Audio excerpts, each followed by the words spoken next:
Good morning students, welcome back. चलिए हम लोग आज फिर से एक नया सब्जेक्ट स्टार्ट करने जा रहे हैं, that is management. Means class 12th का जो सब्जेक्ट है वो होगा बिजनेस स्टडीज, जिसके अंदर हम आज मैनेजमेंट जो टॉपिक है उसको कवर करेंगे कि what is the importance and significance of management. It's a first chapter of class 12th business studies का। ठीक है, तो आज यही टॉपिक हम लोग स्टार्ट करने वाले हैं। चलिए आप लोग तैयार हो जाएं, अपने कॉपी पेंसिल कुछ जो भी है लेके बैठ जाएं, थोड़ा बहुत मेन मेन पॉइंट्स नोट कर लीजिएगा। नहीं तो आज तो वैसे फर्स्ट लेक्चर है हमारा जिसके अंदर हम लेमन लैंग्वेज में आपको मैनेजमेंट टर्म एक्सप्लेन करने वाले हैं। तो अगर आप आज सुनना चाहते हैं सिर्फ सुन भी सकते हैं। लास्ट में हम आपको इसमें जो है कुछ इसकी डेफिनेशन मैनेजमेंट की एंड ऑब्जेक्टिव क्या है मैनेजमेंट का एंड इम्पोर्टेंस, ये 4 टॉपिक्स ही आज हम कवर करने वाले हैं आज की क्लास में। तो सबसे पहले हम आपको मैनेजमेंट क्या है ये टर्म को एक्सप्लेन करेंगे with the help of any example, जो कि हमारे नॉर्मल एग्जाम्पल्स होते हैं। हम जैसे कि अपना जो भी लेक्चर है हम इसी तरह से स्टार्ट करते हैं कि हम पहले उस सब्जेक्ट या उस टॉपिक को लेमन लैंग्वेज में डिस्कशन करते हैं विद द स्टूडेंट्स, कि वो उस चीज़ को प्रैक्टिकल सिनेरियो के अंदर अंडरस्टैंड करें कि ये है क्या, कहाँ अप्लाई हो रहा है। सिर्फ बुकिश लैंग्वेज में जाकर और उसका सब प्रैक्टिकल पॉइंट ऑफ व्यू ना समझ कर खाली रॉट लर्निंग करना तो वो बेनिफिशियल नहीं है फॉर लॉन्ग टाइम। ठीक है, अभी तो बेनिफिशियल होगा कि एग्जाम पार करना है, भाई एग्जाम पास हो जाएगा तो उसके लिए तो बेनिफिशियल होगा। चलिए, बट हम लोग लॉन्ग टर्म को ध्यान रखते हुए पढ़ाई कर रहे हैं। ठीक है, चलिए सबसे पहला जो हमारा वर्ड है मैनेजमेंट, जो आज हम बिजनेस स्टडीज का चैप्टर फर्स्ट है उसको स्टार्ट कर रहे हैं। तो सबसे पहले हम ये जो टर्म है मैनेजमेंट, इसी को अंडरस्टैंड करते हैं कि व्हाट इज मैनेजमेंट। ये मैनेजमेंट तो जनरली सभी लोगों ने कहीं ना कहीं ज़रूर सुना होगा, बिकॉज ये बहुत ही आम भाषा में यूज होने वाला एक शब्द है, जो कि अरे भाई उसका मैनेजमेंट बहुत अच्छा है, उसका मैनेजमेंट बहुत खराब है, अरे वहाँ कोई मैनेजमेंट नहीं था। इस तरह के सेंटेंसेस आप जनरल बातचीत जब हम लोग करते हैं या किसी इवेंट में जाते हैं या कहीं शादी में जा रहे हैं या कोई प्रोग्राम ऑर्गेनाइज हुआ कॉलेज में या फिर अपनी सोसाइटी में जहाँ भी हम रहते हैं, तो हम जब हम बाद में उसको डिस्कशन करते हैं या उसको जो भी हम चीज़ उस टाइम पे, तो एक जो टर्म है ना मैनेजमेंट हम यूज कर लेते हैं कि भाई वहाँ का मैनेजमेंट तो बहुत अच्छा था। अगर कहीं का इंतजाम बहुत अच्छा होगा ना, जैसे किसी शादी में हम जा रहे हैं और वहाँ का सिस्टम बड़ा अच्छा है, वहाँ का इंतजाम बड़ा अच्छा है कि भाई लेडीज डिपार्टमेंट एक साइड में है, जेंट्स का डिपार्टमेंट एक साइड में है, खाने में भी जो उनके फूड होगा उसमें भी सेक्शंस बने हैं कि भाई वेज इधर है, नॉन वेज इधर है, फास्ट फूड है एक कॉर्नर में। तो ये जो है और उसके अकॉर्डिंगली उनके ऊपर जो भी लोग होंगे सर्व करने वाले जो होंगे, तो वो सब चीज़, तो अगर वो चीज़ एक प्रॉपर तरीके से होगी तो हम क्या बोलते हैं अपनी लैंग्वेज में उसको कि भाई अरे वहाँ का मैनेजमेंट बहुत अच्छा था, है ना। तो ये जो टर्म मैनेजमेंट है वहाँ बहुत अच्छा था, तो ये आपको क्या बता रहा है। अगर हम लेमन बिल्कुल उसमें वर्ड यूज करें कि भाई ये वर्ड क्या है, तो इसको आप कह दीजिए वहाँ का इंतजाम बहुत अच्छा था। ठीक है, वहाँ का जो है इंतजाम उन्होंने बड़ा अच्छा किया हुआ था, मतलब वहाँ का सेटअप बड़ा अच्छा लगाया हुआ था। वहाँ जो भी काम हो रहा था, जिस चीज फंक्शन की भी हम बात कर रहे हैं, तो वहाँ पे जो मेन काम है उस चीज का वो बड़े सही तरीके से प्रॉपर वे के अंदर होता है, मतलब सिस्टमैटिक वे से प्रॉपर तरीके से हो रहा था।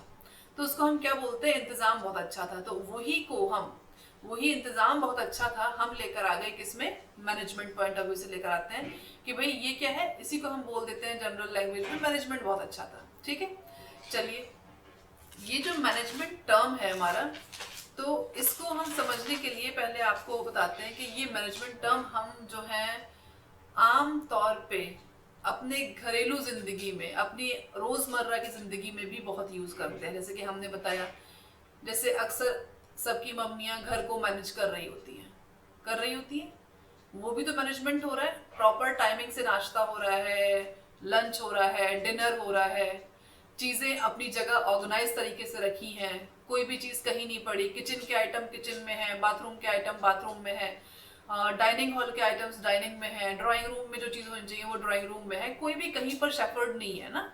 तो वो चीज जो चीज जहाँ की है वो वहीं पर है, तो उसको हम क्या बोलते हैं, वो घर का, वो क्या है, मम्मा जो क्या कर रही है, घर का मैनेजमेंट कर रही है, ठीक है। अगर हम बात कर लेते हैं शॉप की, एक शॉपकीपर है, वो भी तो अपनी शॉप को मैनेज कर रहा है। अदरवाइज उसको यही नहीं पता होगा कि वो जो सामान अपनी शॉप पे बेच रहा है उसने वो रखा कहाँ है, अगर वो प्रॉपरली उसको ध्यान करके मैनेज करके ना रखे। अगर शॉप में तो बहुत सारे सामान होते हैं, अगर हम अपने जो सोसाइटी में नियर बाय शॉप्स होती हैं वो हर तरह का सामान अपने पास रखती हैं। अगर आपको वहाँ पर मैगी चाहिए आपको मैगी भी मिल जाएगी, आपको पेन चाहिए पेन भी मिल जाएगा, जबकि पेन और मैगी का कोई कॉम्बिनेशन नहीं है। बट वो नियर बाय सोसाइटी का जो शॉपकीपर होगा ना, वो जो रोजमर्रा में आमतौर पे होने वाली चीजें हैं ना, जो वो सब चीजें अपने पास रखता है। तो वो शॉपकीपर जो है उन चीजों को मैनेज करके रख रहा है कि भाई पेन का डिपार्टमेंट एक तरफ उसने स्टेशनरी बनाया होगा, वहां पे पेन, कॉपीज, स्केल, गम, रबर, ये सब चीजें उसने स्टेशनरी वाला अलग रखा होगा। और ये जो मैगी है, चॉकलेट्स है, कुरकुरे हैं, इसका उसने अलग थोड़ा सा बनाया होगा, तो वहां पे ये चीजें अरेंज कर रहा होगा, है ना। तो वो क्या है, उसके लिए जब कस्टमर आएगा तो उसके लिए भी इजी है कि उसे पता है वो मैंने कहाँ रखा है, वो जाएगा उठा के दे देगा और कैश ले लेगा, ठीक है। तो वो चीजें उसने प्रॉपर तरीके से मैनेज की भी होंगी, ठीक है। चलिए, उसका भी मैनेजमेंट है।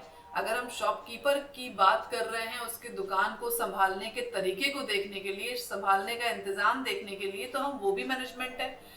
घर को मम्मा मैनेज कर रही है प्रॉपर तरीके से, हर चीज अपनी जगह पर है, हर चीज टाइम पे हो रही है, तो वो भी मैनेजमेंट है। चलिए, अब हम बात करते हैं बिजनेस की, ठीक है। बिजनेस जो हो गया, एक क्या है भाई, ये एक बड़ा टर्म हो गया। मतलब बिजनेस अगर छोटी सी चीज है, मतलब आपने छोटा से हमने शॉपकीपर ले ही लिया, शॉपकीपर का जो काम है, तो हम उस शॉपकीपर से अब उसने अपने बिजनेस को एक्सटेंड किया और बड़ा किया। जब हम बिजनेस पे आएंगे, ये जो टर्म हो जाएगा ना, ये थोड़ा सा आपका एक्सपेंडेड वर्जन हो जाएगा, मतलब बड़ा लेवल हो जाएगा, जहाँ सिर्फ 1 पर्सन तो नहीं काम कर रहा होगा, 1 पर्सन ओनर हो सकता है, 1 पर्सन ओनर होगा, बट ये 1 पर्सन जो है चीजों को मैनेज कैसे करेगा। भाई बिजनेस के अंदर तो कई सारी चीजें होंगी। एक बिजनेस चलाने के लिए, भाई अब हम सपोज कर लीजिए, क्या ले लेते हैं हम, शूज, क्या हमारा बिजनेस है कि हम शूज का बनाते हैं, जो भी करते हैं, ठीक है, तो शूज बना के बेचते हैं, शूज का बिजनेस है हमारा, ठीक है, जूते बनाने का, बाटा कंपनी है, ठीक है। चलिए, अब इसके अंदर जो उसका ओनर है, क्या ये ओनर ही सारा काम अपने आप कर लेगा? क्योंकि एक बिजनेस के अंदर एक जहां पे क्या होगा भाई, प्रोडक्शन होगा, ठीक है। प्रोडक्शन से पहले, प्रोडक्शन तो बाद में होगा, पहले तो सामान परचेज किया जाएगा, है ना, भाई परचेज होगा पहले, फिर उसके बाद उस सामान से हम प्रोडक्शन करेंगे, देन उसके बाद हम क्या करेंगे, सेल्स करेंगे। हम ये चीज मोटी मोटी आपको शो कर रहे हैं, हम पहले परचेज कर रहे हैं, फिर उसका प्रोडक्शन कर रहे हैं, फिर उसको सेल कर रहे हैं। तो ये सारे ही काम एक ओनर, एक आदमी ये 4 काम 3 काम अकेले कैसे कर पाएगा? नहीं, सेल तो आपका बाद में होगा, पहले तो आप मार्केटिंग करेंगे ना, आप जाते ही थोड़ी सेल कर देंगे, प्रोडक्शन आपका प्रोडक्ट्स बन के तैयार हुए और अब भाई लोगों को पता ही नहीं है आपके बारे में, पहले तो आप मार्केटिंग करेंगे, मार्केटिंग के बाद फिर आप आएंगे सेल पे। भाई लोग जब आपके प्रोडक्ट के बारे में जान जाएंगे, अच्छी तरह से पूरे जागरूक हो जाएंगे, उसकी अच्छाई, उसकी चीजें उसको पता चलेगी कि हाँ हम इसको लेंगे तो इससे हमें ये फायदा है, तो फिर तभी तो वो आपके प्रोडक्ट को ऑफर करेंगे कि हाँ ठीक है भाई हम आपका प्रोडक्ट ले लेते हैं, ठीक है। अदरवाइज वो लेना ही नहीं चाहेंगे, जब उसके बारे में उन्हें जानकारी ही नहीं है तो वो लेना नहीं चाहेंगे उसको, ठीक है। वो उन तक वो बात पहुंचानी भी तो है कि भाई हाँ हाँ ये प्रोडक्ट हम अपने यहाँ अवेलेबल करवाते हैं और ये क्वालिटी और इस दाम पे हम देते हैं, तो फिर वो फिर बंदा जो होगी, पब्लिक होगी, वहां से वो मार्केट से आपके चीजों को लेगी, ठीक है। अगर बात करें तो ये अकेला ओनर क्या ये चारों काम, मार्केटिंग भी कर लेगा, फिर सेल भी कर लेगा, प्रोडक्शन भी अपने आप कर लेगा, रॉ मटेरियल परचेज कर लेगा, क्या वो सारे काम अकेले कर सकता है एक बंदा? नहीं कर सकता, नहीं कर सकता ना।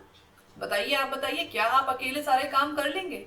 अगर आपको सिर्फ छोटी सी चीज करनी है, अगर आपने ओनली 10 पेयर्स ऑफ शूज बनाने हैं, तो ठीक है, सोच सकते हैं कि ठीक है आपने ये काम कर भी लिया अकेला। लेकिन एक बंदा बिजनेस कर रहा है, वहां पे उसको 1000 पेयर्स का ऑर्डर आएगा, उसके पास 2000 पेयर्स का ऑर्डर आएगा, तो वो ये सारे काम अकेले नहीं कर सकता है।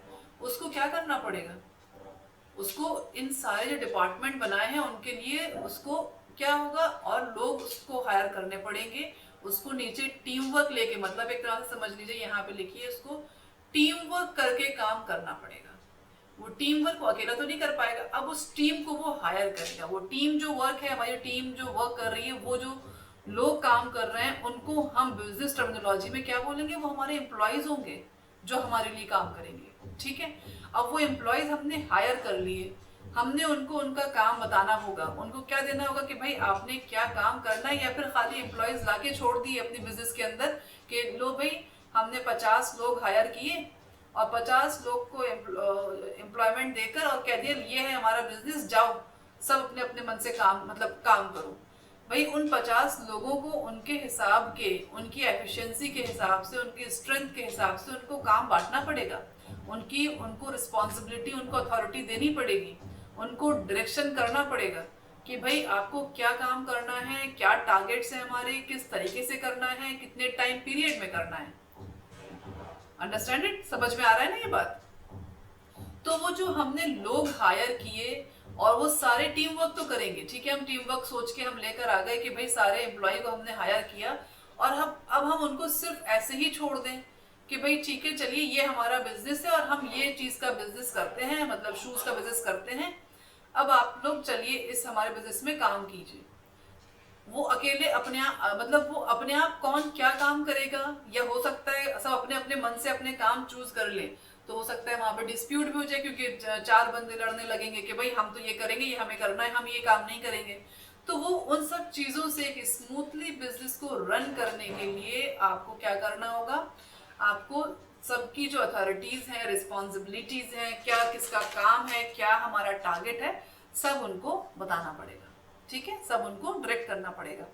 चलिए, तो वहां से जो नीड अराइज होती है वो किसकी होती है, मैनेजमेंट की होती है। अब ये जो हमने 50 लोग हायर कर लिए, हमने डिपार्टमेंट बना लिए, अब ये काम कैसे होगा, ये जो काम अगर हमने स्मूथली रन करना है, स्मूथली अपने बिजनेस को रन करना है, तो हमें क्या करना होगा, स्मूथली रन करना है बिजनेस को, तो फिर हमें क्या करना होगा, मैनेजमेंट को लेकर आना पड़ेगा।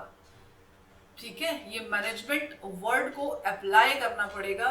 मैनेजमेंट कोई दिखाई नहीं देता, सॉरी मतलब ऐसा नहीं है कि आप टच कर लेंगे भाई ये खड़ा है मैनेजमेंट, ये है मैनेजमेंट का नाम। मैनेजमेंट ऐसा नहीं है कि आपको दिख रहा है कि आप लेकर आए मैनेजमेंट नाम की एक मशीन है, वो लाके अपने बिजनेस के अंदर लगा दिया आपने। मैनेजमेंट एक इंटेंजिबल चीज है, अगर जब आप प्रॉपरली हर चीज सही तरीके से मैनेज करेंगे, सब अपने ऑर्गेनाइज्ड वे में अपने टाइम पीरियड के अंदर पूरी हो रही होगी, तो उस चीज को हम बोलेंगे मैनेजमेंट। वो चीज हमें करनी पड़ेगी, उसके लिए काफी गाइडलाइंस, इंस्ट्रक्शंस, प्रिंसिपल्स हमारे हैं, जो हमारे बहुत सारे जो मैनेजमेंट फील्ड के रिसर्चर्स बोलेंगे, मैनेजमेंट फील्ड में जो योगदान करे हैं, बहुत बड़े बड़े लोग हैं हमारे इसमें, तो उन्होंने बहुत चीजों को ऑब्जर्व करके उसको एक रूल के तौर पे, एक प्रिंसिपल के तौर पे हमारे सामने रखा कि आप इस तरह की सिचुएशन, इस तरह के सिनेरियो में ये चीज को अप्लाई करेंगे तो ये आपको एक वर्थफुल रिजल्ट देगी। ठीक है, क्लियर हुआ? तो यहीं से हमारी जो नीड है ना, वो अराइज होती है किस चीज की, मैनेजमेंट करने की। हमें मैनेजमेंट की रिक्वायरमेंट आती है। चलिए चलें आगे चलें, इतना क्लियर है? चलिए, मुझे लगता है कि इतना क्लियर होगा कि हमारा मैनेजमेंट, हम अगर आप चाहें तो हम एक एग्जांपल से और कर सकते हैं, बट ये एक लाइव क्लास नहीं है जिसकी वजह से मुझे फीडबैक तो मिलेगा नहीं कि भाई इतने एग्जांपल समझ आ चुका है कि नहीं, बट फिर भी मैं ये मान के चल रही हूँ कि ये आपको समझ में आ गया होगा। ठीक है, तो अब आगे बढ़ते हैं। अब ये जो मैनेजमेंट आपका हमने बात करा कि इसकी रिक्वायरमेंट है, अब ये मैनेजमेंट कैसे होगा, हम यहाँ पे कुछ पॉइंट्स भी लिख देते हैं कि हमें ये काम इफिशिएंटली करने के लिए, इफेक्टिवली करने के लिए हमें क्या करना होगा, पहले तो हमें ग्रुप गोल्स बनाने होंगे कि भाई ये जो हमने लोग हायर किए हैं इनके गोल्स होने चाहिए, इनके पास अपने टारगेट होने चाहिए कि इनको करना क्या है, कितने टाइम पीरियड में करना है ना, सेट ग्रुप गोल्स।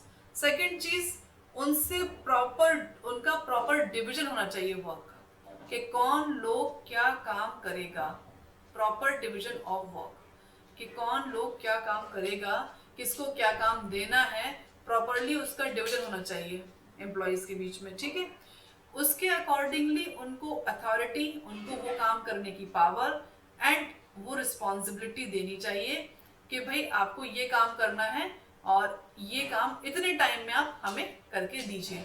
तो ये सारी चीज़ों के लिए आपका क्या आया, ये मैनेजमेंट जो है ये आया। ठीक है, अब मैनेजमेंट कोई आदमी नहीं है, ना ही कोई मशीन है कि हमने ला के इंस्टॉल कर दिया, ठीक है, या हमने कोई टाइप के आदमी मार्केट में अवेलेबल है, किसी तरह के एम्प्लॉयज अवेलेबल है, हम ले आए उन्हें। तो भाई ये क्या है, मैनेजमेंट करेंगे तो इसको लोग ही, तो मतलब इसको मैनेजमेंट को अप्लाई किया जाएगा और इसको करने वाले कौन होंगे, इंसान ही होंगे जिन्होंने क्या किया हुआ है भाई, मैनेजमेंट की स्टडी की हुई है, जिन्होंने, जो हमारे रिसर्चर्स ने हमारी जो बुक्स लिखी है, जो अपने प्रिंसिपल्स दिए हैं, अपने साइंटिफिक प्रिंसिपल्स हैं, हमारे कुछ एडमिनिस्ट्रेटिव प्रिंसिपल्स हैं, तो उन सबको उसने समझा है, पढ़ा है और उसको वो अप्लाई किया है किसके ऊपर, अपने बिजनेस के ऊपर। तब हमारा बिजनेस जो है एक मैनेजमेंट के हिसाब से हमें दिखाई देगा कि हाँ हमारे बिजनेस का मैनेजमेंट अच्छा है। ठीक है, जब हमारे बिजनेस का मैनेजमेंट अच्छा होगा तभी हमारे एनवायरनमेंट की वजह से, अगर जो भी एनवायरनमेंट में बहुत चीज़ें चेंज होती रहती हैं, हमारा एनवायरनमेंट स्टैटिक तो है नहीं कि वो एक जैसा है, आज हम जैसे हैं हम वैसे तो नहीं रहेंगे ना। आज हमने बिजनेस स्टार्ट किया, हमारा कोई गुडविल नहीं है, अभी हम न्यू हैं, स्टार्टअप किया है हमने, बट आफ्टर 5 years हम वैसे ही तो नहीं रहेंगे ना, हम चेंज हो जाएंगे, हम बढ़ जाएंगे। ठीक है, हम, हमारा जो ग्रोथ है वो अपग्रेड हो जाएगी। तो वो जो चीज़ें हैं, हमारा जो मैनेजमेंट अच्छा होगा तभी हम जो अपने टारगेट्स हैं उसको अचीव कर पाएंगे, और टारगेट्स अचीव करके हमें जो प्रॉफिट्स होगा उसको एक्सटेंड कर पाएंगे, आगे अपने बिजनेस को एक स्टेज दे पाएंगे, मतलब एक अपर ग्रेड पे लेकर जा पाएंगे। ठीक है, तो वो जो हमारा टर्म आता है वो क्या है, मैनेजमेंट। ठीक है, चलिए आगे चलते हैं। तो मैनेजमेंट के लिए हमने आपको 3 चीजें बताई थी। आपका ग्रुप गोल्स होना चाहिए, मतलब जो आपने लोग हायर किए हैं उनके पास उनके टारगेट्स होने चाहिए, उन्हें करना क्या है, उसके हिसाब से उनको डिवीजन, काम किसका क्या काम है उसको डिवाइड करके देना है हमें, अथॉरिटी और रिस्पॉन्सिबिलिटी देनी है। ठीक है, कि आपको ये काम करना है और आपको ये काम करने के लिए इतनी पावर दी जाती है। हमने सिर्फ रिस्पॉन्सिबिलिटी दे दी कि आपको ये काम करना है, हमने उसको अथॉरिटी कुछ नहीं दी, तो वो चीज़ बैलेंस नहीं होगी। तो वो सब चीज़ें बैलेंस करके चलना होगा कि अगर हम किसी को परचेज का काम दे रहे हैं तो हमें उसको फंड भी देना पड़ेगा, अदरवाइज परचेज करने के लिए हमने बोल दिया, अथॉरिटी नहीं दी फंड मतलब अकाउंट एक्सेस करने की, तो फिर वो कैसे कर पाएगा। रिस्पॉन्सिबिलिटी ही तभी परफॉर्म हो पाएगी जब उसको हम जो एक लिमिटेड अथॉरिटी है उसको प्रोवाइड करेंगे, तभी उसको वो परफॉर्म कर पाएगा। जैसे कि हमने परचेज को बोला, परचेज मैनेजर जो है अगर कोई चीज़ परचेज कर रहा है, रॉ मटेरियल परचेज कर रहा है, तो वो परचेज तभी कर पाएगा ना जब उसके पास जो एक अकाउंट का एक्सेस होगा, उसके पास इतनी पावर होगी कि हाँ इतने में से इसके पास इतना, उसको हमने रकम दी हुई है कि भाई ये लीजिए 5 लाख रुपए, इसमें से आपको अपना रॉ मटेरियल परचेज करके लेकर आना है। तो एक लिमिटेड हमने उसको अथॉरिटी दी हुई है कि यहाँ तक का वो एक्सेस कर सकता है, और उनकी वो फुल एविडेंस और फुल वाउचर और फुल रिसिप्ट के साथ हमें वो शो भी करेगा, अकाउंट्स वगैरह जब बनते हैं तब वहाँ पे वो क्लियर होगा। अभी हम बात कर रहे हैं मैनेजमेंट की। ठीक है, चलिए हम मैनेजमेंट को आपको एक्सप्लेन करते हैं अब एक हमारे जो रिसर्चर हैं उनके अकॉर्डिंगली, कि एक डेफिनेशन है हमारी, हम उसको देते हैं आपको। क्या है मैनेजमेंट जो है, हेमन है इनका नाम है, हेमन। ठीक है, हेमन के अकॉर्डिंग मैनेजमेंट को उन्होंने मतलब बताया है कि मैनेजमेंट क्या है। इनके अकॉर्डिंगली मैनेजमेंट जो है 3 तरीके से इन्होंने बताया है कि मैनेजमेंट को वो 3 सेंसेस में देखते हैं। किस तरह देखते हैं, 3 सेंसेस के अंदर 3 तरीके से उन्होंने एक्सप्लेन किया है कि भाई ये आपका मैनेजमेंट कहलाता है। वो क्या है, इन्होंने मैनेजमेंट को बोला कि ये एज अ नाउन है। मतलब नाउन क्या होता है, noun is the name. Noun की डेफिनेशन तो बचपन में याद की होगी ना, नेम प्लेस एंड ये वो सब करके। ठीक है, नाउन क्या है, मतलब एक तरह से यहाँ पे क्या है, वो एक नाम दिया है, मतलब नाउन को बोल रहा है as a noun, it means वो बोल रहा है ये नाम है। जैसे कि इसको मैनेजमेंट करने वाला जो बंदा होता है उसको अक्सर कहते हैं मैनेजर, एक पोस्ट होती है हमारी। तो मैनेजर जो होता है उसका काम क्या होता है, वो जाके लेबर वर्क थोड़ी कर रहा है, वो जाके प्रोडक्शन थोड़ी कर रहा है, वो जाके रिपोर्ट्स क्या नाम है अकाउंटिंग थोड़ी बना रहा है, वो जाके उसमें काम थोड़ी कर रहा है। वो उसके पास मैनेजमेंट का काम होगा, वो सारी चीजें मैनेज कर रहा होगा, वो रिस्पॉन्सिबल होगा ऊपर बॉडीज को, ऊपर जो बंदे हैं उनको जवाब देने के लिए। तो वो जो उसके नीचे की सारी चीजें हैं उसको बहुत एफिशिएंटली एंड इफेक्टिवली मैनेज करने की कोशिश कर रहा है, ठीक है। तो मैनेजमेंट को एक सेंस इन्होंने ये दिया है कि ये क्या है, एज अ नाउन है। दूसरी बात ये बोलते हैं मैनेजमेंट क्या है, ये एक प्रोसेस है। प्रोसेस क्या है ये तो हम पूरा एक्सप्लेन करेंगे, पूरा मैनेजमेंट आपका इसके इर्द गिर्द जाएगा प्रोसेस के ऊपर। अभी एक और जो थर्ड सेंस है उस पर बात कर लेते हैं। एक छोटा सेंस बोला है एज अ डिसिप्लिन। इन्होंने बताया कि मैनेजमेंट क्या है, एक डिसिप्लिन है। मतलब एक तरह से इसको आप समझ लीजिए, इसको कहना चाह रहे हैं कि डिसिप्लिन मतलब एक सेपरेट फील्ड ऑफ स्टडी है। मतलब ये आपने देखा होगा कि हमारे मैनेजमेंट के लिए भी एक स्पेसिफिक इंस्टीट्यूट्स बने हुए हैं, जैसे कि IIM है, बहुत सारे मैनेजमेंट के इंस्टीट्यूट्स हैं। वहाँ पे क्या हो रहा है, अगर ये जनरल सब्जेक्ट है, मतलब छोटा सा लिमिटेड उसके अंदर वो है, तो उसके लिए स्पेसिफिक इंस्टीट्यूट्स क्यों क्या काम कर रहे हैं, वो रिसर्च कर रहे हैं मैनेजमेंट के ऊपर। वो रिसर्च क्या कर रहे हैं कि हमारी ये सिचुएशन है, इस सिचुएशन में हम ये चीज़ अप्लाई कर रहे हैं, तो वो कितनी वर्कफुल है, मतलब कितना उससे क्या रिजल्ट्स आ रहे हैं, क्या चीज़ें हैं। तो उसको वो बार बार ऑब्जर्व करके, बार बार सिनेरियो में बार बार ऑब्जर्व करके सेम रिजल्ट्स दे रही है, तो फिर उसको हम अपने रिसर्च में लिख लेते हैं कि हाँ इस सिचुएशन में ये अप्लाई हो रहा है तो उसका रिजल्ट ये आ रहा है। अब सेम रिजल्ट का मतलब ये नहीं कि वो एग्जैक्ट होगा, वो हल्का फुल्का मॉडिफाइड भी होता है, क्योंकि हमारी वो सेम चीजें हम मैथमेटिक्स तो कर नहीं रहे हैं कि प्लस कर रहे हैं 2 + 2 = 4, तो ऑल टाइम हमारा एवरी टाइम 4 ही आएगा। हम क्या कर रहे हैं, हम यहाँ पे जो मैनेजमेंट हम किसका कर रहे होते हैं, लोगों का कर रहे होते हैं। डिफरेंट पर्सनालिटीज हमारे अंडर में हैं, उनके डिफरेंट अपने अपने ब्रेन चल रहे हैं, वो अपने हिसाब से अपना सोचते हैं, अपना भी उनका पॉइंट ऑफ व्यू होता है, क्योंकि वो अपना फायदा भी देखते हैं, वो फिर उस मैनेजमेंट का फायदा भी देखते हैं। तो सबके अपने अपने जो पॉइंट ऑफ व्यूज के हिसाब से वो उस फील्ड में, उस सिचुएशन में, उस टाइम पे क्या रिस्पॉन्स कर रहे हैं, क्या उनका मतलब रिटर्न उनका जो क्या दिया हमें, तो वो चीज़ों को ऑब्जर्व कर करके वो एक हमारी स्टडीज पूरा बनती है, हमारी रिसर्च बनती है, और फिर वो हमारे सामने एक थ्योरी बनकर आई या फिर कोई एक टॉपिक बन के हमारे मैनेजमेंट में आगे जुड़ जाती है, बुक में जुड़ जाती है। तो वो क्या है, ये एक तरह से अगर डिसिप्लिन क्या कह रहे हैं हेमन, क्या है ये, इनका कहना ये है कि ये सेपरेट फील्ड ऑफ स्टडी है और इसके लिए सेपरेट इंस्टीट्यूट्स जो हैं इस पे काम भी कर रहे हैं, जैसे कि IIM है, हमारा इंडियन इंस्टीट्यूट ऑफ मैनेजमेंट है, ठीक है। चलिए, ये तो हमारे दो जो हैं छोटे पहलू हैं, हमने देख लिया as a noun and as a discipline. ये एक तरह से पूरी फील्ड है, स्टडी कर रहे हैं, मतलब इसके अंदर आगे इंसान आगे बढ़ रहा है, उसको पढ़ रहा है, इसके अंदर रिसर्च कर रहा है। एज अ नाउन इन्होंने बता दिया एक तरह से एक डेजिग्नेशन का नाम भी, एक पोजीशन का नाम भी है, मतलब मैनेजमेंट मैनेजर इसको मैनेज कर रहा है, जिसको जो भी मैनेजमेंट कर रहा होता है उसको बोलते हैं ना ये मैनेजर है। तो ये क्या है भाई, ये एक तरह से एक noun, as a noun sense दे रही है। अब बात करते हैं एज अ प्रोसेस, ठीक है, मोस्ट इंपॉर्टेंट। चलिए, हम ये जो प्रोसेस उन्होंने बोला, मैनेजमेंट एक प्रोसेस है, क्योंकि ये कंटिन्यू प्रोसेस है। ऐसा तो नहीं है आज हम मैनेज करके और फिर हम पूरे साल बैठ गए कि हमने तो भाई आज मैनेज कर लिया। जैसे कि मैंने आपको बिल्कुल स्टार्टिंग में मम्मी का एग्जांपल दिया था कि मम्मी क्या करती है, घर को मैनेज कर रही होती है ना। तो मम्मी जो है घर को जो मैनेज कर रही है, क्या वो एक बार मैनेज करके बैठ जाती है, एक बार सफाई कर ली अब पूरे महीना नहीं करनी है भाई, ऐसा तो नहीं होता ना। मैनेजमेंट एक ऑनगोइंग प्रोसेस है, वो ऑल टाइम मैनेज करती रहती है। जिस टाइम जो चीज बिगड़ी उसको उस टाइम पे उसी जगह पे प्लेस कर दिया, जिस टाइम जो चीज खराब हुई, जो चीज करनी है वो उसको उसी टाइम पे वहीं पे ऑर्गेनाइज करके रख दिया। तो वो क्या है, वो एक ऑनगोइंग प्रोसेस है, ये कंटिन्यूअस प्रोसेस है, एक ऑनगोइंग प्रोसेस है। तो मैनेजमेंट को क्या बोला है, ये एक ऑनगोइंग प्रोसेस है। कि अगर हम बिजनेस के पॉइंट ऑफ व्यू से बात कर रहे हैं, तो बिजनेस के अंदर जो भी हमारा प्रोजेक्ट है, जो भी हम काम कर रहे हैं, तो वो हम आज करके एक पे कर लिया, एक प्रोजेक्ट पे काम हो गया, और उसके बाद फिर वो हम बैठ नहीं जाएंगे। हमारा जिससे कि बिजनेस चलता रहेगा, लॉन्ग टाइम अपना हमारा बिजनेस चलेगा, तो हम अपने बिजनेस जब तक चलेगा, जब तक उसका मैनेजमेंट भी करते रहेंगे, तभी हम अपने मार्केट के अंदर, अपनी इंडस्ट्री के अंदर देर तक टिक पाएंगे, मतलब कंपीट कर पाएंगे दूसरी इंडस्ट्री से, दूसरी कंपनी से, ठीक है। हमारा मैनेजमेंट ही अच्छा नहीं होगा, तो अगर कोई भी हल्का भी चेंज आता है ना हमारे सर्कमस्टेंसेस में, हमारे हालातों में, मतलब हमारे जो इर्द गिर्द चल रहा है उनमें, तो हम पहले ही धड़ाम हो जाएंगे। क्यों? अच्छा, इसके सबसे अच्छा एग्जाम्पल हम लेते हैं कोरोना का।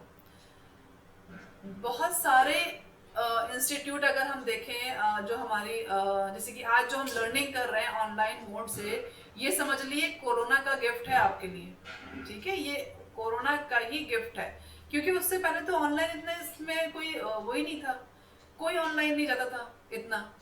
अब भाई जब कोरोना आया तो लोगों की जो ऑफलाइन क्लासेस बंद हो गई, बच्चे क्योंकि भाई उसमें डिस्टेंस मेंटेन करना था, हम मास्क लगा रहे थे, किन चीजें कर रहे थे, तो वो चीजें करने की वजह से हम तो जाके लोगों से ना मिल सकते थे, ना हम कॉलेज जा सकते थे, ना स्कूल, ना ट्यूशन। तो वहाँ पे जिन कंपनीज, जिन इंस्टीट्यूट्स के मैनेजमेंट बहुत अच्छे थे, उन्होंने स्टडी करके चीज़ों को किस पे लेकर आ गए, वो उन्होंने अपने इंस्टीट्यूट्स को शिफ्ट कर दिया ऑफलाइन से किस पे, ऑफलाइन इंस्टीट्यूट को फॉरन शिफ्ट करा किस पर, विद इन 6 मंथ, और इतना टाइम, कुछ टाइम तो वेट किया कि मे बी चीजें नॉर्मलाइज हो जाएंगी, बट वो चीज लॉन्ग टाइम, क्योंकि 2-3 साल तक हमारा कोरोना पीरियड चला, तो उतने टाइम में लोग वहीं बैठे नहीं रहे, वरना 3 साल तक जो स्टूडेंट्स पढ़ रहे हैं उनका जो वो है क्या नाम है 3 साल पीछे हो जाएंगे, क्योंकि भाई 3 साल तक क्लासेस वगैरह कुछ नहीं होंगी। तो फिर वो चीज़ हमने फौरन क्या कर दी, हम लोगों ने इंस्टीट्यूट्स ने ऑनलाइन में शिफ्ट हो गए। तो वो ऑनलाइन के हमारे जो एडवांटेजेस जो आज तक हम फॉलो कर रहे हैं, आज हमारा दोनों चल रहा है, ऑनलाइन भी चल रहा है, ऑफलाइन भी चल रहा है। इवन हर स्कूल, हर इंस्टीट्यूट दोनों ही फैसिलिटी प्रोवाइड कर रहा है। बच्चों के पास ऑप्शन हो गया है कि आप चाहे तो ऑनलाइन जा सकते हैं, आप चाहे तो ऑफलाइन जा सकते हैं। तो वो जो ऑनलाइन शिफ्ट कर गई इंस्टीट्यूट्स, क्योंकि इस दौरान कोरोना के पीरियड के अंदर बहुत सारे डूबे भी होंगे, बहुत सारे इतना लॉस पाके जिनका मैनेजमेंट अच्छा नहीं होगा, वो फॉर्म, वो इंस्टीट्यूट्स खत्म हो गई होंगी। लेकिन जिनका मैनेजमेंट अच्छा था, जो चीज़ों को फौरन अंडरस्टैंड करे, अडेप्ट करे, और देन अपने आप को मूव फॉरवर्ड कर लिया, अपना स्टेप आगे अच्छा डिसीजन लिया और ऑनलाइन में शिफ्ट हो गए, देन वो अभी तक रन कर रहे हैं। वो ऑनलाइन में भी बहुत अच्छा प्रॉफिट कमाए होंगे। जिस टाइम पे कोरोना था, जिस टाइम कंपनियां डूब रही थी, तब भी वो प्रॉफिट कमाए होंगे, है ना।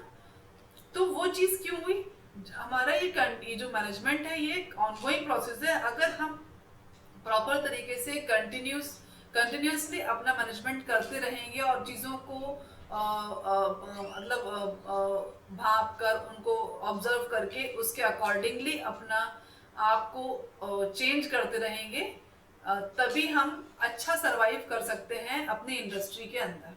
चलिए आगे चलते हैं। तो ये ऑनगोइंग प्रोसेस जो इन्होंने बोला, तो इसके अंदर हम क्या कर रहे होते हैं, ऑनगोइंग में हम क्या कर रहे हैं भाई, क्या करना पड़ेगा, चलिए बात करते हैं। इन्होंने बोला कि भाई क्या है, ये एक ऑनगोइंग प्रोसेस है।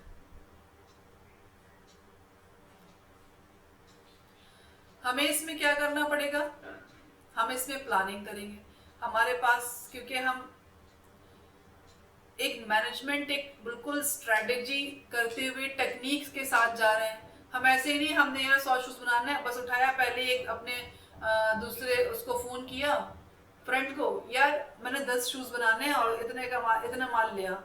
तो हमारी कोई प्लानिंग नहीं है। हमें पहले प्लान करना होगा कि हमें बनाना कितना है, कितना हमें चाहिए। हमने आज 10 शूज का बनाना है, हमें 4 दिन बाद 20 शूज का ऑर्डर है जिसको पूरा करना है, और 5 दिन बाद 50 का है, और मंथ के 25 तारीख को हमारा कौन सा कितने का है, 1000 का है। तो हम क्या करेंगे, तो वहां पे हम अगर प्लानिंग करेंगे कि इस मंथ में हमारे इतना प्रोडक्शन होना है। अगर हम विदाउट प्लानिंग चलेंगे तो हम क्या कहेंगे, हमें भाई 2 दिन बाद कितना पूरा करना है, 10 लोगों का 10 शूज का हमने रिक्वायरमेंट पूरी करनी है, खाली ऑर्डर फुल करना है। तो हम क्या करेंगे, थोड़ा सा सामान मंगाएंगे और उसे 10 शूज का बनाएंगे और फिर उसको भेज देंगे, एक काम करके बैठ जाएंगे। अगर हमारी प्रॉपर प्लानिंग होगी तो हम क्या 10 शूज का मंगाएंगे, हम पहले देखेंगे कि इस मंथ में, इस मंथ के एंड तक, या फिर 15 डेज में, या फिर आपके 10 डेज में, जो भी हमारे लिए कंफर्ट होगा उसके अकॉर्डिंगली हम अपनी चीज़ों को मैनेज करेंगे। हम सोचते हैं कि मंथ के एंड में कितना कितना हमने ऑर्डर कंप्लीट करना है, उसके अकॉर्डिंगली हम एक साथ अपनी परचेज करवा लेंगे।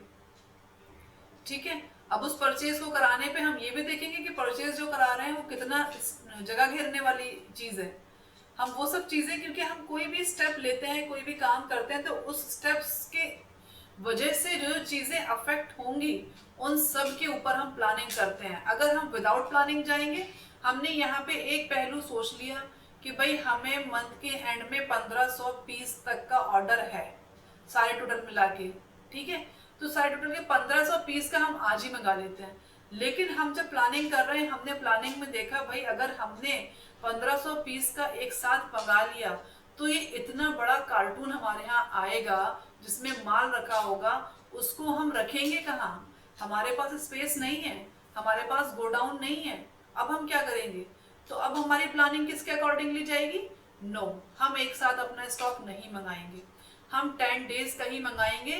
10 डेज के बाद, और 10 डेज का सामान का स्टॉक जो होगा वो थोड़ा छोटा होगा, तो हम उसको अपने फैक्ट्री एरिया में ही कहीं पे साइड में रख सकते हैं।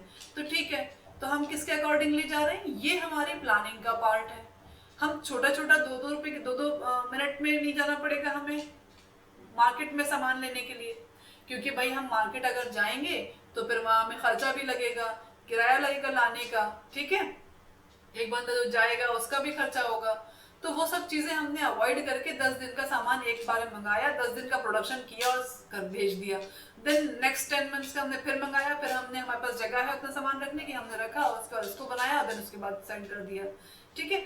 इस तरीके से हम प्लानिंग करके जाएंगे, प्रॉपर प्लानिंग से। अगर हम प्रॉपर प्लानिंग नहीं करेंगे, अगर हम बिल्कुल ही थोड़ा सामान मंगाते हैं, मतलब एक ही ऑर्डर का 10 यूनिट का हमने मंगाया खाली, तो वो भी कहेंगे गलत डिसीजन है। और अगर हमने एक साथ पूरा मंगा लिया, मतलब पूरे महीने में इतना लगेगा तो हमने एक साथ मंगा लिया, बाद में पता चला भाई रखने की जगह तो है ही नहीं, अब क्या करें? तो वो भी आपकी गलत प्लानिंग है। तो ये सब चीजें हम प्लानिंग करके आगे बढ़ते हैं, ठीक है। चलिए, ये क्या स्टेज हो गई आपकी? प्लानिंग की स्टेज हो गई। देन प्लानिंग के बाद आप क्या कर रहे होते हैं? चीजों को हम ऑर्गेनाइज करके चलते हैं कि कैसे क्या होगा, इसको ऑर्गेनाइज पूरा करेंगे, ठीक है। देन ऑर्गेनाइज के बाद आप स्टाफिंग करते हैं। ये सब एक कंटिन्यूस प्रोसेस है। एक बिजनेस को स्मूथली रन करने के लिए ना ये सब चीजें हमें करनी होगी, ठीक है। स्टाफिंग के बाद हम क्या कर रहे हैं? डायरेक्टिंग कर रहे हैं।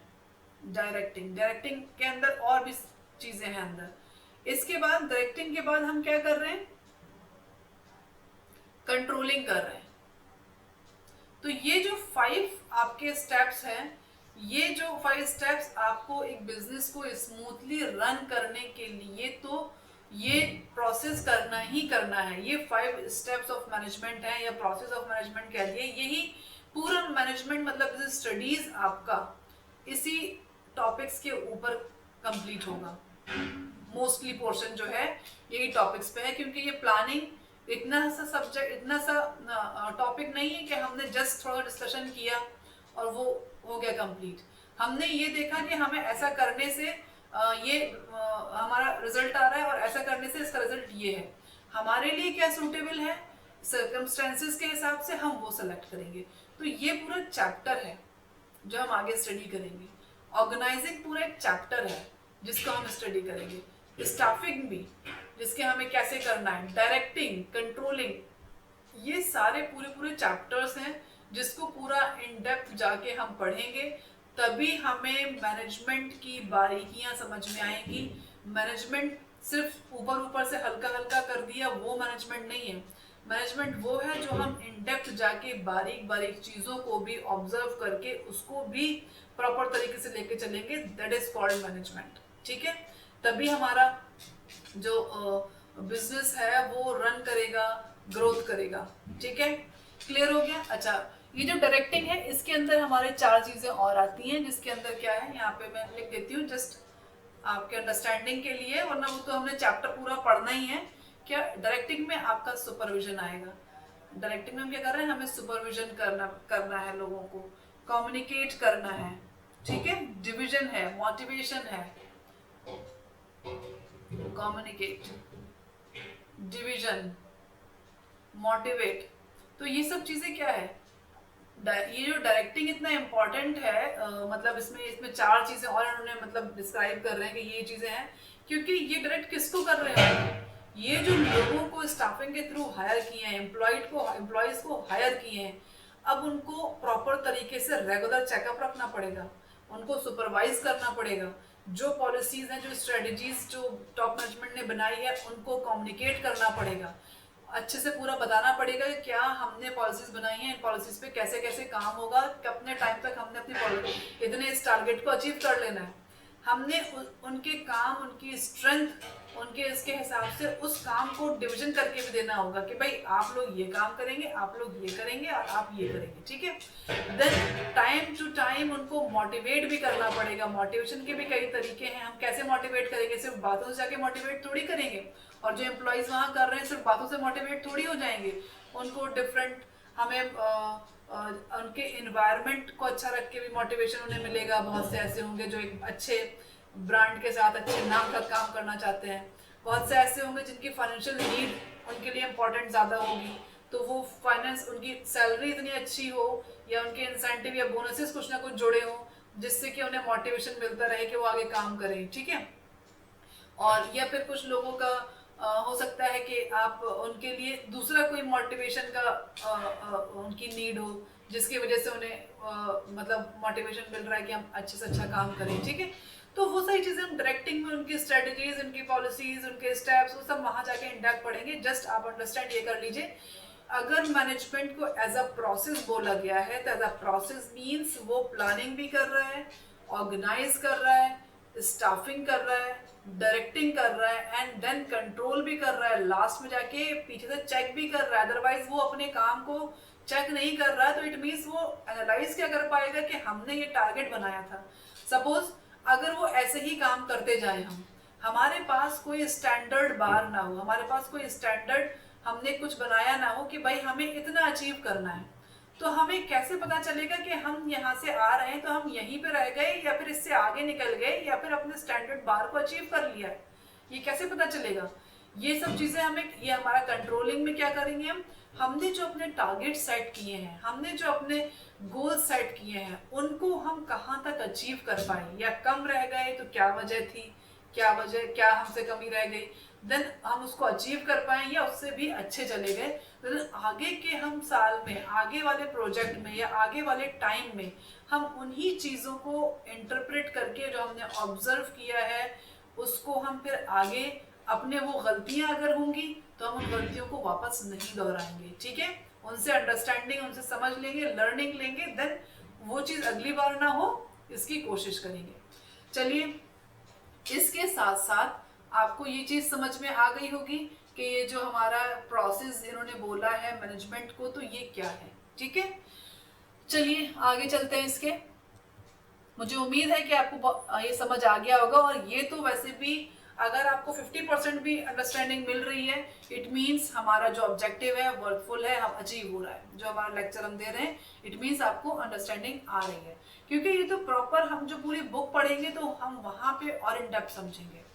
चलिए, तो एक जो मैनेजमेंट हमें करना है, तो इस मैनेजमेंट को करने के लिए हर कोई अपने अपने उसूल लेकर आएगा क्या, कि भाई नहीं नहीं हमारा हिसाब, हम ये सोचते हैं कि मैनेजमेंट ऐसे अच्छा होगा। दूसरे साहब आए और उन्होंने सोचा कि भाई नहीं नहीं हमारे हिसाब से तो मैनेजमेंट ऐसे अच्छा होगा। तो भाई अगर सब लोग अपना अपना मैनेजमेंट लेकर आएंगे जिसका प्रैक्टिकल एस्पेक्ट में ऑब्जर्वेशन और बार बार सिनेरियो में उस चीज़ को अगर इम्प्लाइड नहीं किया गया होगा, तो वो कैसे माना जाएगा कि हाँ भाई हर सिचुएशन में वो चीज़ें ऑलमोस्ट सेम ही रिजल्ट देगा। बेशक वो बिल्कुल एग्जैक्ट ना हो, लेकिन ऑलमोस्ट सेम तो हो, तभी तो वो सक्सेसफुल होगा। चलिए, तो इसके लिए भी क्या है, हमारी क्या गिवन है, गाइडलाइंस गिवन है। जैसे कि हमने अकाउंटिंग में पढ़ा था, वहां पे भी हमारे प्रिंसिपल्स थे। हमारे क्या गिवन है, अकाउंटिंग नहीं, मैनेजमेंट प्रिंसिपल्स गिवन है, मैनेजमेंट प्रिंसिपल्स हैं। और ये किसने दिए, ये बहुत बड़े रिसर्चर्स हैं हमारे, मतलब थे हमारे, जो क्या नाम है उनका, FW Taylor and Henry Fayol. चलिए इनके बारे में थोड़ा सा आपको जस्ट ओवरव्यू दे रहे हैं, क्योंकि ये तो हमने आगे पूरा इन डिटेल पढ़ना ही है। कौन है हमारे, एक है FW टेलर। ये कौन है, ये एक बंदे हैं, एक इंसान है ये, ठीक है, जिन्होंने रिसर्च की, मतलब जिन्होंने अपनी रिसर्च, ऐसा नहीं कि बैठ कर रिसर्च ही कर रहे हैं, वो रिसर्च कहाँ से किए होंगे, रिसर्च में जो खुद जॉब कर रहे थे, वो उसी इंडस्ट्री में खुद काम कर रहे थे, वो अपने आसपास के एम्प्लॉयज को ऑब्जर्व करते थे, वो खुद की अपने काम को ऑब्जर्व करते थे, वो चीज़ों को कैसे लोग कर रहे हैं, क्या करना चाहिए, कैसे हम उसको टाइम पे कर सकते हैं, कैसे जल्दी कर सकते हैं, कितना इसको टाइम लगेगा, कितना इसमें हमें रेस्ट की ज़रूरत है, या एम्प्लॉयज़ जो दूसरे वर्कर्स हैं वो कैसे टाइम को लैप्स करते हैं। तो वो सब चीज़ें उन्होंने उस माहौल में रह के खुद ऑब्जर्व किया और देन उसको और आगे जाके अपनी लाइफ में अप्लाई भी किया। देन उससे जो रिजल्ट्स निकले, फिर उसके बाद हमारे सामने इन्होंने क्या दिए, अपने साइंटिफिक प्रिंसिपल दिए। साइंटिफिक मैनेजमेंट प्रिंसिपल्स हैं इनके, साइंटिफिक मैनेजमेंट प्रिंसिपल, जो कि कितने हैं, इन्होंने 5 प्रिंसिपल्स दिए हैं। FW टेलर ने हमें 5 साइंटिफिक मैनेजमेंट प्रिंसिपल्स दिए हैं। साइंटिफिक प्रिंसिपल्स जिन्होंने साइंटिफिकली मतलब कुछ अपने रूल्स और अपने अप्लाई करके कुछ उसको अप्लाई करके इन्होंने दिया होगा, जस्ट इमोशनल एंड ऑब्जर्व इतने पे नहीं रहा होगा, कुछ साइंस भी अप्लाई हो रही होगी, तभी इसको साइंटिफिक प्रिंसिपल्स बोला गया है।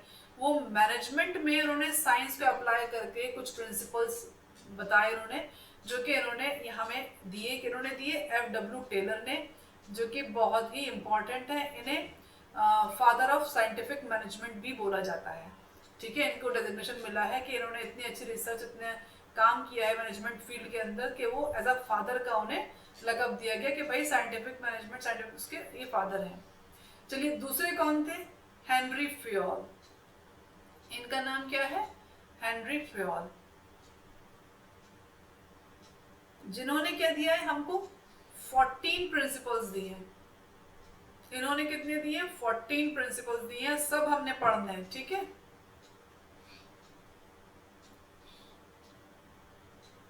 14 प्रिंसिपल्स दिए हैं।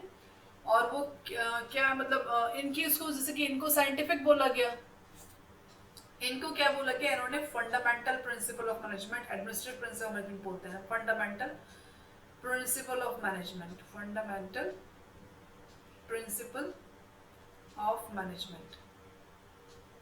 ठीक है, तो ये कौन है, एक ये मिस्टर हेनरी फ्योल है, ठीक है, और दूसरे हमारे FW टेलर हैं। ये बहुत ही फेमस, और अगर आप मैनेजमेंट की बात कर रहे हैं तो अगर जो मैनेजमेंट का स्टूडेंट है वो अगर इनके नाम ना जाने तो समझ लीजिए उसने मैनेजमेंट पढ़ा ही नहीं है। ठीक है, ये इनके प्रिंसिपल्स ही पूरे मैनेजमेंट में अप्लाई हो रहे हैं। अगर हम बात कर रहे हैं किसी ऐसी बिजनेस की जो कि मैन्युफैक्चरिंग के अंदर इन्वॉल्व है, तो फिर आप समझ लीजिए ये साइंटिफिक प्रिंसिपल्स जो है हमारे, ये अप्लाई हो रहे हैं FW टेलर के। अगर कोई इंडस्ट्री, कोई फर्म हमारी बिजनेस है जिसके अंदर एडमिनिस्ट्रेटिव पॉइंट ऑफ व्यू से बात हो रही है, एडमिनिस्ट्रेशन के पॉइंट ऑफ व्यू से बात हो रही है, तो वो हेनरी फ्योल के जो प्रिंसिपल्स है सब अप्लाई होते हैं। अप्लाई तो ये दोनों ही होते हैं। अब ये जो मैन्युफैक्चरिंग की कंपनी है इसकी बात करें तो क्या एडमिनिस्ट्रेशन इनके यहाँ नहीं होगा, एडमिनिस्ट्रेशन इनके यहाँ भी होगा, एम्प्लॉयज इनके यहाँ भी काम कर रहे हैं, कैसे मैनेज करना है इनको भी करना पड़ेगा जो मैन्युफैक्चरिंग कंपनीज हैं। तो अप्लाई दोनों ही जगह होंगे, लेकिन इनका अगर हम स्पेसिफिक बताएं तो ये जो साइंटिफिक प्रिंसिपल्स हैं, क्योंकि इन्होंने ऑब्जर्वेशन की है किसके ऊपर, वर्कर्स के ऊपर, जो वहाँ पे काम कर रहे होते हैं, किस तरह टाइम लैप्स कर रहे हैं, एक प्रोडक्ट को बनाने की कितनी कॉस्ट, कितने टाइम में वो काम कंप्लीट हो रहा है, इसके ऊपर इन्होंने स्टडी किया है। ठीक है, तो ये FW टेलर है जो कि साइंटिफिक मैनेजमेंट के प्रिंसिपल्स उन्होंने दिए हैं, एंड ये है मिस्टर हेनरी फ्योल जिन्होंने फंडामेंटल प्रिंसिपल ऑफ मैनेजमेंट दिए हैं। ठीक है, चलिए इसके साथ साथ हम आते हैं अब आगे, जिसमें अब आपको हम मैनेजमेंट, अभी तो हमने क्या कर लिया, ये हमने एक जस्ट लेमन लैंग्वेज आपको मैनेजमेंट क्या होता है, कैसे किया जाता है, ये एक ऑनगोइंग प्रोसेस है, या फिर ये डिसिप्लिन है, या एज अ नाउन है, कौन फादर है, कौन क्या साइंटिफिक मैनेजमेंट है, क्या फंडामेंटल प्रिंसिपल है, इन पे डिस्कशन किया है। ठीक है, और इतना तो आपको क्लियर हो चुका होगा। अब हम बात कर लेते हैं थोड़ा बुक्स के रेफर करके, तो बुक्स में जो डेफिनेशंस दी है उनके ऊपर बात कर लेते हैं। सबसे पहले तो आ जाइए मैनेजमेंट वर्ड के ऊपर, कि मैनेजमेंट वर्ड बुक में, एक मिनट,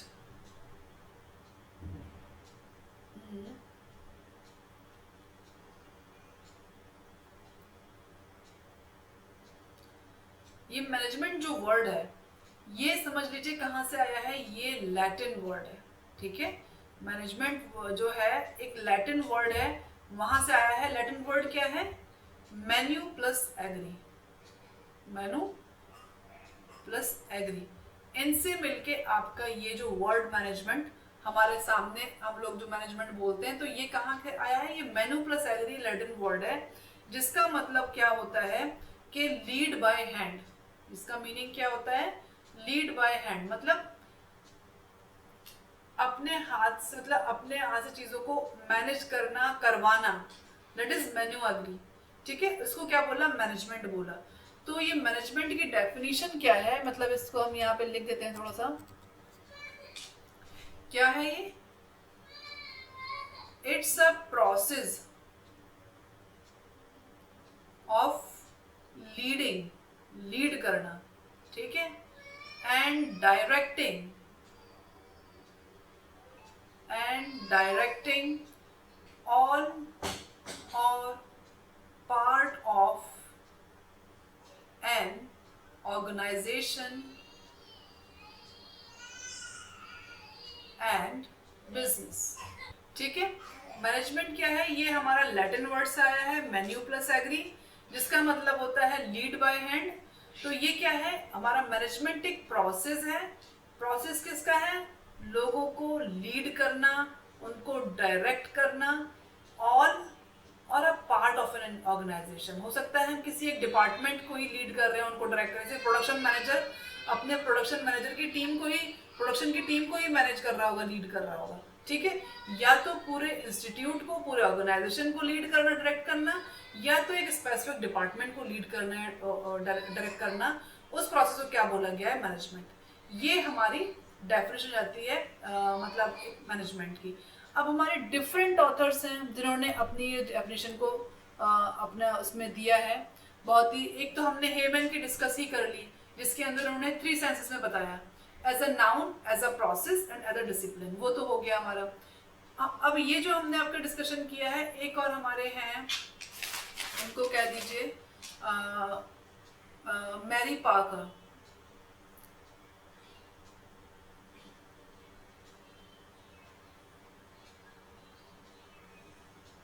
मैरी पार्कर फॉलेट, ये बहुत ही कह लीजिए फेमस और छोटी सी आपकी है। क्या है definition? Management is an art, ये आर्ट है किसकी? Of getting things done by others, getting things done through people. मतलब कैसे करवाएंगे? लोगों से हम काम करवा रहे हैं। गेटिंग डन थ्रू पीपल, लोगों से काम कराना भी एक कला है, क्योंकि हर इंसान, हम खुद तो काम कर लेंगे, ठीक है भाई, वो हम अपने, क्योंकि हमारे ऊपर कंट्रोल है। लोगों पर इतना कंट्रोल रखना, उनकी मर्जी से हम उनसे काम कराएंगे। उनको बंदी बना के काम नहीं कराएंगे कि हमने उनको जेल में बांध दिया और बोल दिया कि भाई आपने ये काम करना है। हम उनसे उन्हीं की मर्जी से काम कराएंगे। तो ये क्या है? ये एक कला है। मैरी पार्कर फॉलेट बोलती हैं कि मैनेजमेंट क्या है? ये एक कला है। किस चीज की? कि हम काम करवा रहे हैं, लोगों से काम करा रहे हैं, दूसरे लोगों से उनकी मर्जी के हिसाब से हम काम करा रहे हैं, कि वो चाहते हैं हम उनको इस तरह लीड कर रहे हैं, इस तरह डायरेक्ट कर रहे हैं, या हमसे वो इतना इम्प्रेस है कि हम जो उन्हें ऑर्डर दे रहे हैं, जो उन्हें काम बोल रहे हैं, वो उस टारगेट को अचीव कर रहे हैं, और जो टाइम पीरियड हमने बोला है उसके अंदर अचीव कर रहे हैं। उसको क्या बोला गया है? मैनेजमेंट बोला गया है। चलिए, आज का जो लेक्चर है, हमने मैनेजमेंट को पहले जो टर्म है उसको लेमन लैंग्वेज में एक्सप्लेन किया, और वो आपको अच्छे से समझ में भी आया होगा। और जो 1-2 ऑथर की जो डेफिनेशंस हैं उसके बारे में यहाँ पे डिस्कशन किया है। और आगे हम अभी कंटिन्यू नहीं करेंगे, क्योंकि हमने इसमें करना तो इम्पोर्टेंस भी था एंड ऐसी करेक्टरिस्टिक्स भी करनी थी, बट वो ज़्यादा लेंदी हो जाएगा अगर हम इसको आगे जाएंगे। तो हम अभी इसको यहीं पे क्लोज करते हैं। Then in the next lecture में हम कंटिन्यू करेंगे अपना importance and characteristics and advantage, जितना भी हमारा थियोरेटिकल पोर्शन और बचता है ना अपना मैनेजमेंट का, क्योंकि अभी तो जस्ट हमने डिफाइन किया एंड देन एक्सप्लेन किया है ना। तो आगे जितना भी आगे जो है हम उसे कंटिन्यू करेंगे इन द नेक्स्ट क्लास। चलिए, क्लास को ओवर करते हैं। बहुत बहुत शुक्रिया क्लास को ज्वाइन करने का। चलिए, क्लास ओवर करते हैं। Bye bye.